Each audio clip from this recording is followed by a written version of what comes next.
Hi Aquarius, this is your love reading po. Tungkol sa inyong buhay, pag-ibig. Isipin niyo po yung person nyo na nagkaroon kayo ng loss of connection.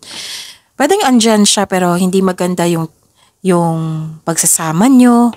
Pwedeng nagkaroon kayo ng loss of connection, space, naging toxic po yung pagsasama.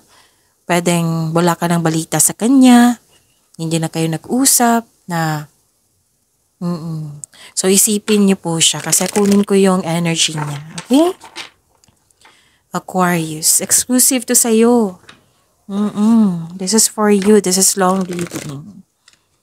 This is timeless reading also.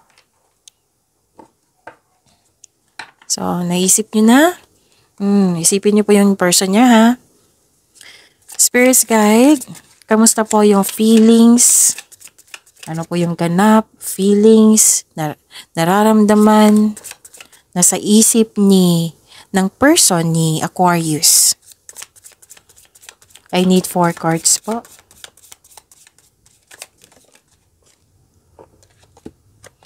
You are the one and only. Wow, loyalty. Another message po.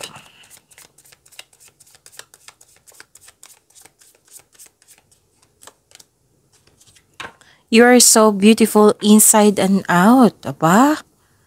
Love na in love ah. Another message po. No other compares to you. Naku, in love na in love. Okay, another message po.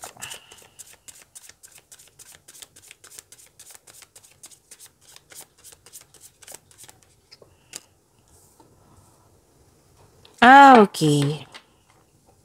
I'm putting myself first now. It might be gusto niyang magkaroon siya ng self-love para sa pagbalik niya, maalagaan niya yung relasyon niyo. Okay?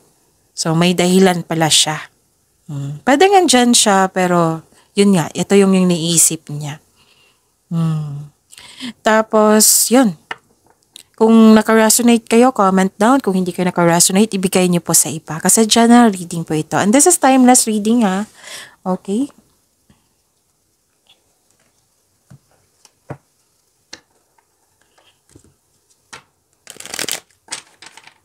Aquarius.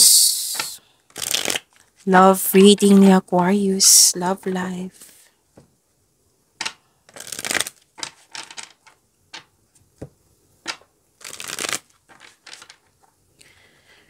Spirits guide, kamusta po ang energy ni Aquarius ngayon sa love life nila?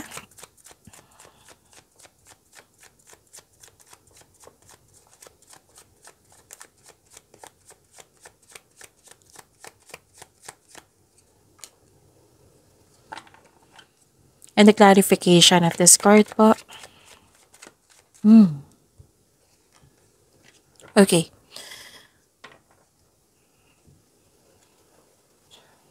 May bigla ang pagbabago. Pwedeng separation ito. Pwedeng umiwas, tumiwalag, nagkaroon ng space.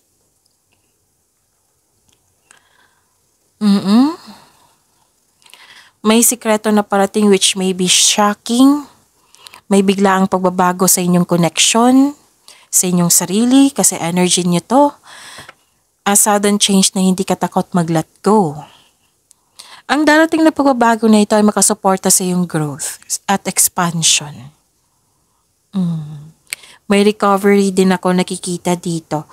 Mula sa toxicity, controlling person, yung hindi okay yung nangyari sa nakaraan, now nagkaroon ng recovery. Nakawala ka na, this is freedom. This is a difficult cycle is about to end. Nawala na, nalampasan mo na. This is recovery. Spirits guide, challenges na ma-overcome ni Aquarius sa love life nila.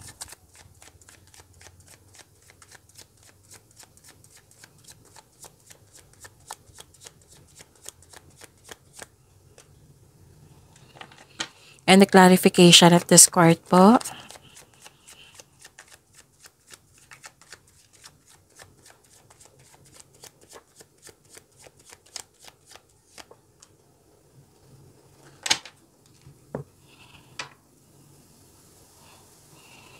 Okay.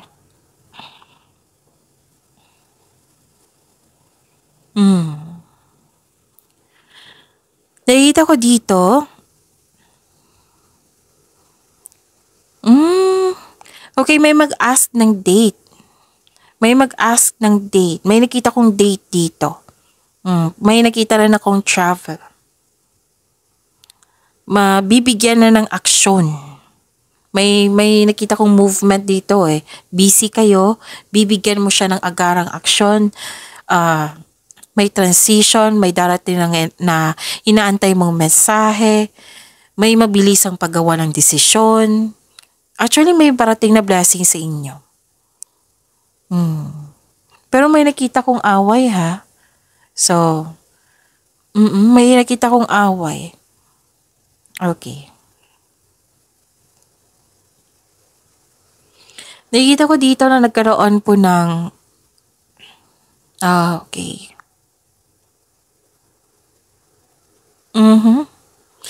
Nakikita ko yung pag-aalaga dito. Malakas ang energy. Excuse me? Malakas ang energy ng mother figure dito. Pwedeng may nanganak, may energy ng mga bata dito or group of people, pwedeng family mo ito. Pwedeng nagsalo-salo or nag-gathering. May nakita ko dito. Actually, okay na to eh. You have a wonderful romance. Loving, maalaga ka at compassionate. Compassionate partner kayo. Marunong kayo magbalanse sa inyong emotion. Pwede din siya. Okay, so tingnan natin yung energy niya. So isipin niyo po yung person niyo. Kasi okay naman dito eh.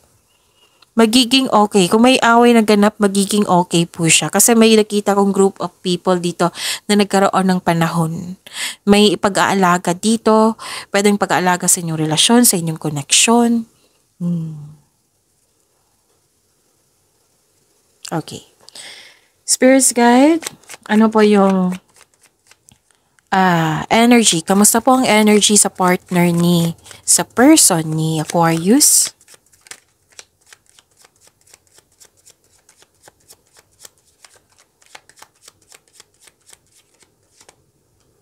Okay. And the clarification of this card po.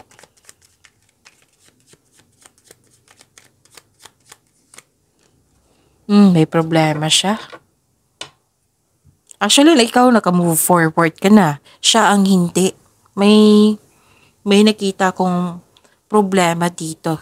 Energy niya ha? Energy ng person niyo po ito. So, may dito eh. May concern siya sa mayabang. May concern siya sa bossy. Or hindi siya satisfied sa status niyo ngayon. Sa inyong connection. May concern siya sa materialism. Actually, may talaga dito, celebration. Hindi lang siya okay. Hindi siya okay. Emotionally, marami siyang iniisip. Na may labis na pagmamalabis. May concern siya sa mayabang.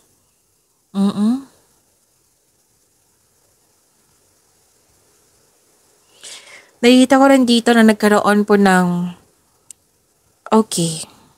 Hindi talaga okay yung pakiramdam niya. Pwedeng stress siya, anxiety. May taong hindi totoo sa kanya. Pwede din na siya yung nag-observe sa iyo ha. Kasi may nakita ko dito nag-observe. May taong naiinggit or nag-observe.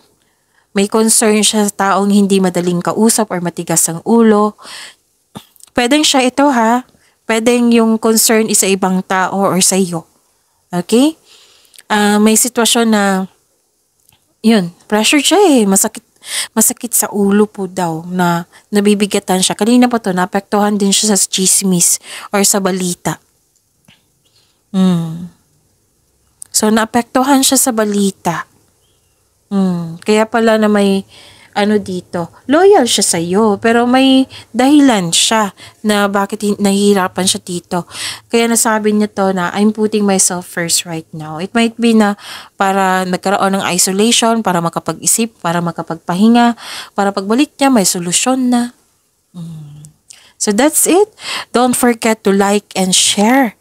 Oo. So maraming salamat po.